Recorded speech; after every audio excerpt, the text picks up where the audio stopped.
cientistas, tudo bem com vocês? Bem-vindos ao Decifrando a Ciência ao vivo. Quem aqui já assistiu Decifrando a Ciência pelo menos uma vez? Levanta a mão. É uma galera, hein? É uma galera. Bom, como vocês sabem, o nosso programa é um programa de react. A gente analisa os argumentos dos evolucionistas e de uma maneira bem jovem a gente comenta a respeito desse assunto.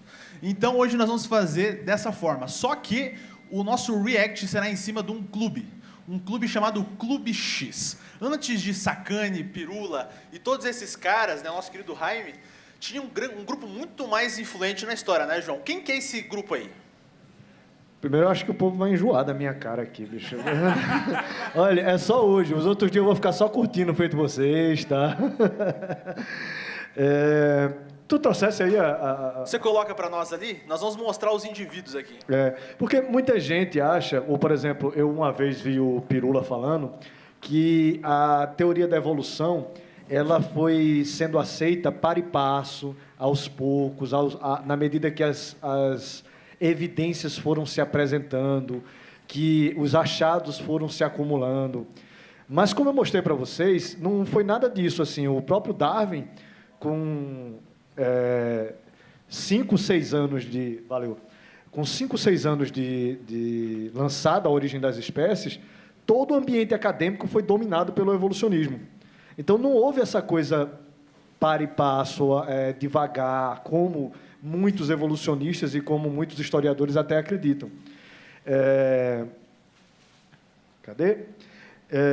Os principais responsáveis por conseguir esse feito de tornar a evolução um paradigma tão rápido foi um pessoal que pertenceu a esse chamado Clube X, né? Então, conhecendo eles aqui rapidinho, o livro de Darwin, ele entrou em depressão pouco tempo depois que lançou A Origem das Espécies.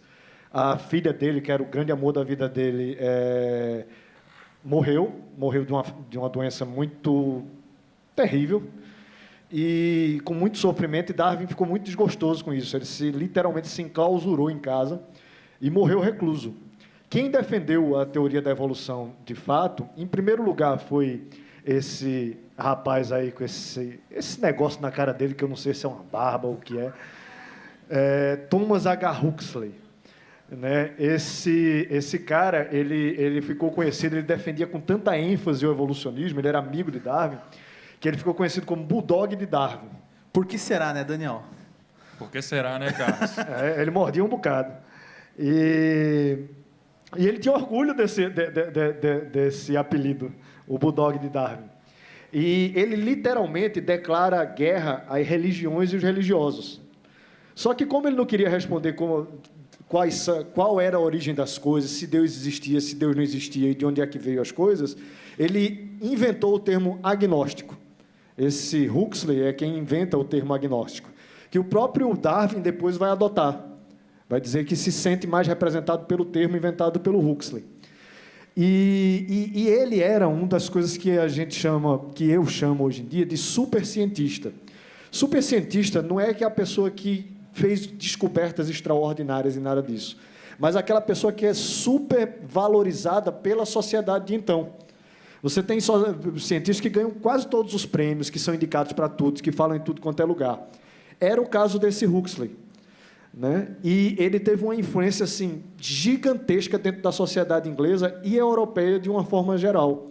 Ele chegou, inclusive, ele foi o cara que montou os primeiros currículos de biologia da Europa, foi o Huxley. E, logicamente, ele montou esses cursos já com um viés totalmente voltado para o evolucionismo. Tanto que ele nem falava em Mendel, nem coisa nenhuma, nem nenhuma outra teoria que contrariasse Darwin. Foi quase uma própria religião dele mesmo, né? Sim, foi uma coisa assim, pessoal. Ele tinha uma rixa realmente assim, porque a academia... Por um motivo próprio, ele declarou uma guerra contra vamos dizer, o pessoal que seriam os religiões e os cristãos, né? E adotou aquilo, é um objetivo meu. O objetivo dele era contra aquele grupo. Sim, tem uma frase dele, inclusive, que o objetivo dele era livrar a ciência dos padres, dos crentes e das mulheres. Ele fala isso. E ele literalmente, assim, por uma questão pessoal, porque a academia sempre foi dominada por religiosos. E até o século XIX, então, era praticamente todos os grandes acadêmicos eram pessoas religiosas. Inclusive, grandes universidades foram fundadas, né? As primeiras universidades foram fundadas pela Igreja Católica, fumadas, já pensaram? Por Igreja Católica, por igrejas protestantes. Eles é que investiram realmente na ciência. Né? Então, essa coisa de que a igreja e a religião era coisa contra a ciência é uma coisa que não encontra respaldo histórico absolutamente nenhum. Só falácia, apenas uma questão de retórica. Hã? Só uma questão de retórica. Exato, mas uma retórica que ganhou muito espaço. Porque com uma história que foi inventada no século XIX também de Galileu, né, que a igreja seria contra Galileu, se estendeu isso, dizendo que a igreja ou a religião, de uma forma geral, era contra a ciência. Ora, Galileu foi financiado a vida inteira pela Igreja Católica. Os projetos dele, o dinheiro que ele recebia, tudo era financiado pela Igreja Católica. Inclusive, Galileu pede permissão para escrever os Sidérios Núncios, que é o livro que ele vai falar do heliocentrismo. Né? Apesar que Galileu foi meio fuleiro, porque quem desvenda a coisa mesmo foi Kepler. Né? O grande cara mesmo foi Kepler. Mas ele teve sua importância histórica. Né? E aí, voltando para o Huxley aqui, como ele viu que a seara era grande, né? Aí ele precisou de ajuda. E em 1864... Reuniu sua equipe. Exato. Reuniu uma equipe especial para defender o evolucionismo. Ele chamou alguns apóstolos. Não virou só mais um bulldog, né? Já foi para uma... Virou um canil da Virou um canil, exatamente, virou mesmo. E aí ele convocou 8 cientistas super conhecidos da época para se juntar e fazer um clube. Eles se reuniam todos os meses para jantar e para decidir o futuro da ciência. Literalmente. E eles viraram essa espécie de apóstolos do darwinismo. Então, cada um deles, na sua área, levou o darwinismo para a sua área. O Spencer vai levar para a sociologia e para a psicologia, os matemáticos vão levar para a matemática, os químicos vão levar para a química. Né? E, em 1869, esse clube teve uma influência, uma força tão grande, que, em 1869, eles fundam a Nature. Né? O Huxley, junto com mais outros 2 integrantes do Clube X. E os primeiros artigos da Nature eram praticamente todos desse clube. Né? E essas pessoas já pertenciam, eu vou mostrar para vocês, a sociedades científicas, assim, as mais importantes da Europa. O próprio Huxley, ele foi na Royal Society, ele entrou com 25 anos, a Royal Society de Londres era a sociedade científica mais importante do mundo no século XIX. Então, praticamente, o que eles diziam que era ciência se reproduzia em toda a Europa e no mundo inteiro. Né? E aí ele entrou aos 25 anos, ele já era de família super rica, enfim, virou conselheiro da Royal Society aos 26 anos, e entre 1883 e 1885, ele se tornou presidente da Royal Society. Aí ele não termina o mandato porque ele entra em depressão. E ele entra em depressão justamente porque o próprio darwinismo está começando a ser questionado. E isso abala tanto ele, que é aquilo que eu falei na outra palestra, que é o chamado eclipse darwinista, que as pessoas, no final do século XIX, começaram a duvidar se Darwin estava certo ou não. E isso abala tanto ele que ele entra em depressão. E, segundo os historiadores, morre deprimido. Só que, antes disso, ele bagunçou um bocado a coisa. E aí chamou um dos integrantes do Clube X, esse George Busk. Eu trouxe só algumas informações para vocês verem a importância que essas pessoas tinham na comunidade científica da época. Né? Esse era médico, zoólogo, paleontólogo, britânico. A grande maioria dos cientistas antigamente eram polímatas. Poli quer dizer muitos, mata quer dizer ciência. Ou seja, são pessoas que não se limitam a uma única área da ciência. Eu fui falar isso lá no debate e o Jaime doidou, não foi? Até hoje, né? Até hoje ele fica brigando comigo. Você não é polímata? Você não é polímata? E vai ter, dia 21 desse mês, vai ter uma conversa entre você e o Jaime no canal. Então você se inscreva em Design Inteligente Brasil Oficial para acompanhar essa conversa aí. Pessoal, essa não dá para perder, não. É de 21? Essa não dá para perder, não. Essa vai ser demais. Não dá 21 já? Dia 21, segundo semestre. Eu tenho uma tese para entregar. Não, agora você tem que participar. Eu quero pegar o Jaime. Não quero dar mole para ele no programa, não. Mas, enfim. Esse Busk, por exemplo, apenas 5 anos depois de A Origem das Espécies ser publicada, ele indicou o Darwin para a medalha Copley da Royal Society, que é a maior medalha que tem na época, né, de ciência. E esse cara também era daqueles super premiados, recebeu não sei quantas medalhas. Aí ele foi membro ativo da Linnaeus Society. Essa Linnaeus Society era a terceira maior sociedade de ciência da Europa. Né? Foi da Sociedade Geológica, foi presidente da Sociedade Etnológica e depois do Instituto Antropológico Britânico. Isso para vocês terem uma ideia do alcance que essas pessoas tiveram em determinar o que é ciência. Vocês lembram que na palestra sobre Mendel eu mostrei que as instituições como a SBPC, elas determinam o que é ciência ou não, o que pode ser ensinado ou não? Era a mesma coisa na época. Né? E aí, com essas instituições e a influência que esses caras tiveram, eles saíram entrando em tudo quanto é instituição. Né? Esse, por exemplo, Jalton Hooker, né? Médico britânico, explorador, cara riquíssimo também, um dos amigos mais próximos de Darwin. Só pessoas influentes. Não, só a nata. Tem um que é bastardo. Mas, mesmo assim, se tornou bastante influente também. Ele foi, durante 20 anos, diretor do Royal Botanic Gardens, ou seja, do Jardim Botânico Real. O pai dele já era diretor desse jardim. Ele foi agraciado com as maiores honrarias de ciência britânica, foi também um dos presidentes da Royal Society, né? E também da British Association. A British Association é a Associação Britânica para o Avanço da Ciência. Ela era a segunda sociedade científica mais importante do mundo nessa época. Então, o cara foi presidente da mais importante, da segunda mais importante, e vários outros foram da terceira, da quarta, da quinta, da sexta.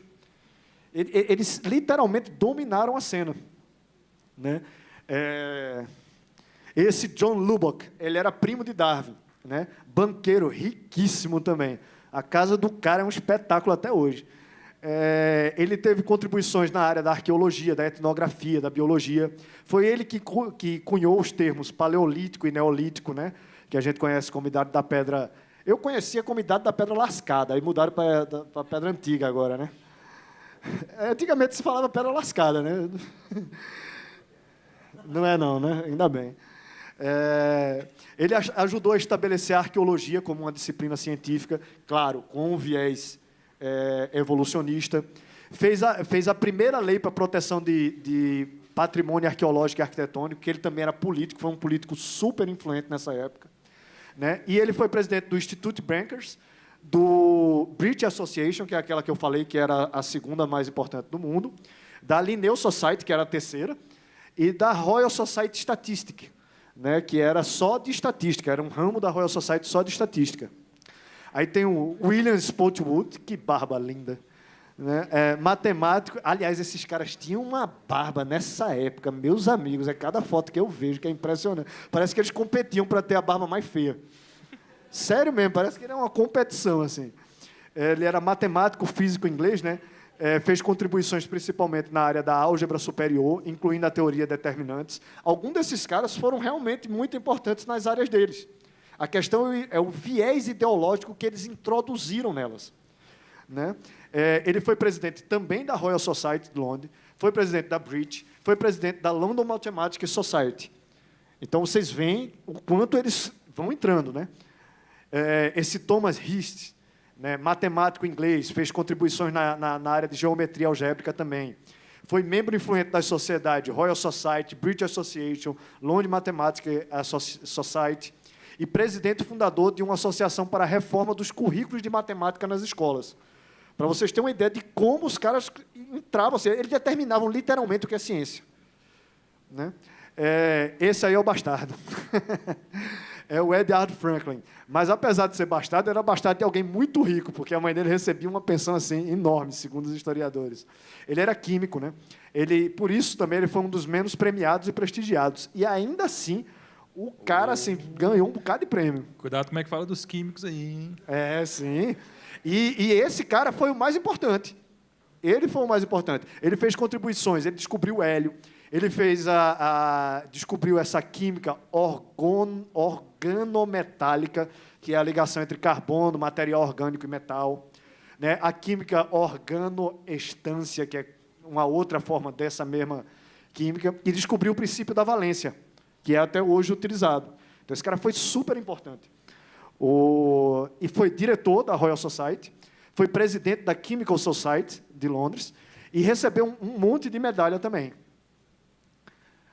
John Tyndall, matemático e físico irlandês, fez contribuições no diamagnetismo, radiação infravermelha e de propriedades físicas do ar. É ele quem descobre o chamado efeito estufa. Né? Como eu falei para vocês, eram pessoas realmente influentes que fizeram contribuições reais, tirando o último, que o Spencer era meio fuleiro. Em 1860, ele já era um dos físicos vivos mais famosos do mundo, esse cara. Né? Divulgador científico, inclusive. Era um pirula da vida. Aí, não era não. Ele era muito mais competente do que o pirula em termos científicos. Né? Mas ele, vamos dizer assim, ele foi um dos primeiros a popularizar a ciência. Ele escreveu 12 livros de popularização da ciência. Foi um dos primeiros a fazer isso, inclusive. Por isso que ele ficou super famoso. Além de rico, o cara ainda ganhava um dinheiro assim com os livros absurdos. Aí fica fácil, né? Ele fortaleceu a hipotética separação. Né? Uma das coisas que ele batia direto era essa coisa de separação entre religião e ciência. Ele era literalmente ateu, o John Tyndall. E, novamente, membro da Royal Society e da American Philosophical Society. E, por último, e não menos importante, o Herbert Spencer. Esse cara foi mais lido do que Darwin no século XIX. As pessoas conheciam Darwin através dele. As bibliotecas aqui no Brasil tinham cópias traduzidas de Herbert Spencer, coisa de 5, 6 anos depois dele lançar a obra. Isso, naquela época, no século XIX, era um absurdo de rápido. Né? E Spencer foi assim, ele influenciou absurdamente. Era racista, era xenofóbico, ele defende, inclusive, esses pontos de vista, mas era super conhecido, o cara era um escritor fantástico, assim, o cara chegou, inclusive, a ser indicado para o Prêmio Nobel de Literatura falando de ciência, né? E falando de psicologia. Foi ele quem levou, por exemplo... Tem tempo que o da Paz sem chance, né? Não, da Paz sem chance. Inclusive, ele taca o pau nos japoneses, nos chineses, diz que é um absurdo estar misturando a genética dos europeus com esses povos, e a galera adorava ele lá. Os chineses, os japoneses tinham ele como inspiração. Vocês conseguem perceber como que a evolução ela ganha força no decorrer do tempo? O porquê que ela se torna o que ela se tornou? Foi uma construção histórica de pessoas com extrema influência, politicamente também, obviamente. Então você percebe que pessoas extremamente influentes. Isso aqui não é teoria da conspiração, ou é conspiração, Daniel? É muita estratégia mesmo, né? Você vê que existe uma história que percorreu para chegar ao viés que está aí, né? E pouca gente pouco conhece essa história, pouco conhece. Acredito aqui que muita gente não deveria nem saber do que está sendo dito aqui, né? Toda essa história do por trás dessas pessoas, né? Que foram peças essenciais para que hoje... Exato, inclusive até o Luiz... Sem esses caras, sem eles, vocês acham que a evolução chegaria onde chegou? Ela não teria se consolidado tão rápido e é possível que ela tivesse entrado em derrocada mais rápido do que a capacidade de tentar associar Mendel a ela. Ou seja, poderia ser que, se não fosse eles, a teoria da evolução sequer tivesse passado do século XIX. Inclusive, o Luiz Felipe Pondé, você estava falando que as pessoas não conhecem a história desse Clube X. O Luiz Felipe Pondé, ele fala que essa solidificação do darwinismo, ele falou hoje aqui, veio mais da França, da Alemanha, e, na verdade, não, veio desses caras. Era a Inglaterra quem ditava as coisas. Era literalmente a Inglaterra quem ditava as coisas. Né? E esse cara, por exemplo, você vê, imagine o que é vender 1 milhão de livros hoje. Agora, imagine o que é vender mais de 1 milhão, porque as contas dão mais de 1 milhão, na verdade, vocês não têm a conta precisa, no século XIX. Esse cara que já era rico, assim, agora ele era hipocondríaco. Aí ele praticamente também não saía de casa, ele só ia para jantar, né? Para esse jantar lá uma vez por mês, e que ele era super hipocondríaco. Desde 30 e poucos anos, assim, ele tinha uma frustração com doença que era um negócio de doido. E ele foi quem cunhou o termo sobrevivência do mais apto. Né? Ele falava tanto... E, no final das contas, ele até discordava de Darwin, ele era mais lamarquista do que darwiniano. né? Não, Mas- e a gente consegue identificar que sem esse tipo de apoio, porque assim, são pessoas extremamente influentes, né, Daniel? Você tem pessoas que têm a capacidade de estar colocando, decidindo, por exemplo, quais componentes vão ser tratados, como a evolução ela pode ser levada a sério ou não. Então, assim, eles tinham poder para fazer isso, tinham poder politicamente, economicamente, pessoas extremamente ricas para fazer isso. Então, assim, pessoas que poderiam colocar a evolução como de fato ela se tornou hoje. Então, assim, Sim. extremamente influentes para isso. É como se todos... vamos mudar a história, vamos colocar como se esses caras fossem todos eles do design inteligente. Entendeu? Eles têm muita condição financeira, eles são presidentes de grandes sociedades científicas, aí se torna muito fácil para que você consiga conquistar a aceitação de várias pessoas. Então, isso não é uma conspiração, isso é historicamente comprovado. Exato, não tinham resistência praticamente nenhuma Não de tinham ninguém. resistência nenhuma porque eram eles que estavam na ponta da decisão. Então, Exato. é isso que faz fortalecer. Esse cara, ele era membro da Derby Philosophical Society, que era uma sociedade de ciência fundada pelo avô de Darwin, da American Philosophical Society e desse Ateneu. Esse Ateneu era o clube mais privado que existia no mundo. Era só gente assim de muita grana e poder que podia participar dele. Desse clube X, por exemplo, só quem fazia parte do Ateneu era o Spencer e o Huxley, né?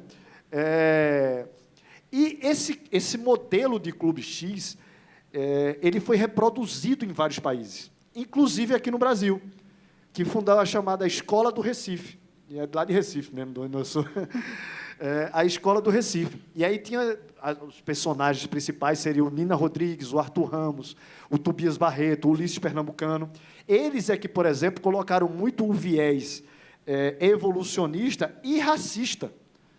Porque, na época, o Spencer, por exemplo, ele foi um dos principais divulgar o darwinismo social, que depois gerou o racismo científico, né? O Nina Rodrigues, por exemplo, apesar de ser negro, ele acreditava na inferioridade dos negros. O Ulisses Pernambucano. Eles tratavam a coisa, porque até, por exemplo, Gilberto Freire, na época dele, Gilberto Freire já é depois desses caras, mas até Gilberto Freire, a crença no racismo científico, no darwinismo social, era global. Todo mundo acreditava que isso era verdade. Todo mundo acreditava que isso era verdade. Uma ou outra voz era dissonante, né? E o principal responsável por isso foi o próprio Herbert Spencer, que colocou o racismo dele nas obras, né? O Darwin, os historiadores dizem que ele era racista, ele tinha ele achava que existia uma diferença cognitiva entre negros e brancos, mas ele, por exemplo, era abolicionista. Ele teoriza a escravidão, né? E, como eu falei, não se espalhou, não foi só no Brasil. Vários outros países tiveram seus clubes X para divulgar e espalhar o darwinismo dentro das João, ciências. temos 5 minutos, corre. É mesmo? Agora já está no último. E durante as décadas, né, entre 1860 e 1890, os membros do Clube X ainda foram sucessivamente agraciados com uma série de condecorações e honrarias e tornaram-se proeminentes figuras da comunidade científica. Chegaram a ser, inclusive, acusados de influenciar demasiadamente a ciência naquela época, porque eles acreditavam. E aqui, notas informais das primeiras reuniões do Clube X mostram que as discussões geralmente envolviam a nomeação de membros para cargos nas principais sociedades de ciência, né, bem como a negociação de prêmios e reivindicações de medalhas. Os caras se reuniram para isso. Os caras se reuniram para isso, para saber quem é que ia ganhar o quê e quem é que ia dizer o quê. Huxley contou uma vez que ouviu uma conversa sobre o Clube X, né, entre dois homens do Ateneu, aquele clube que eu falei para vocês. E quando um perguntou o que o Clube X fazia, o outro explicou: bem, eles governam os assuntos científicos. E Huxley concordou, não disse nada, não deu um pio. Na prática, o Clube X ele literalmente ditou o que era ciência no século XIX. E foi por isso que Darwin se espalhou tão rápido. Bom, Daniel, suas considerações finais sobre o Clube X. Bom, considerações finais. Acho que essa apresentação maravilhosa, né, que o nosso amigo João ele fez, ela mostra um contexto histórico que muita pouca gente conhece, que é aquele lado, vamos dizer, negro da construção que foi sendo feita para a evolução, né, de Darwin estar forte como ela está hoje, né? E essa apresentação ela mostra a seriedade de tudo aquilo que foi envolvido nesse processo, né? Mostra, por exemplo, de toda essa questão de racismo, de xenofobia, né? De você falar que o mais fraco ele tem que ser excluído mesmo. Você vê que todas aquelas pessoas eram de extrema influência, né? Elas tinham poder, todas que eram presidentes de alguma coisa, participavam em altos cargos, né? De sociedades que eram renomadas na época e tinham realmente o poder de influência. Então, esse Clube X eu já vi, né, algumas pessoas, inclusive a inspiração do primeiro vídeo que a gente fez sobre ele foi porque pessoas não acreditam, falam que isso é coisa imaginária. Conspiração. Teoria da conspiração. Né? Mas quando a gente busca compreender realmente o assunto, né, busca ir adiante, entender o contexto histórico, entender aquilo, quais foram as motivações e as pessoas que estavam envolvidas, nós vemos então que realmente não foi uma conspiração. Foi algo muito bem arquitetado, muito bem planejado, existiam ali, né, interesses por trás daquilo que foram aproveitados naquela teoria, naquela tese que, então, Darwin estava fazendo. Né?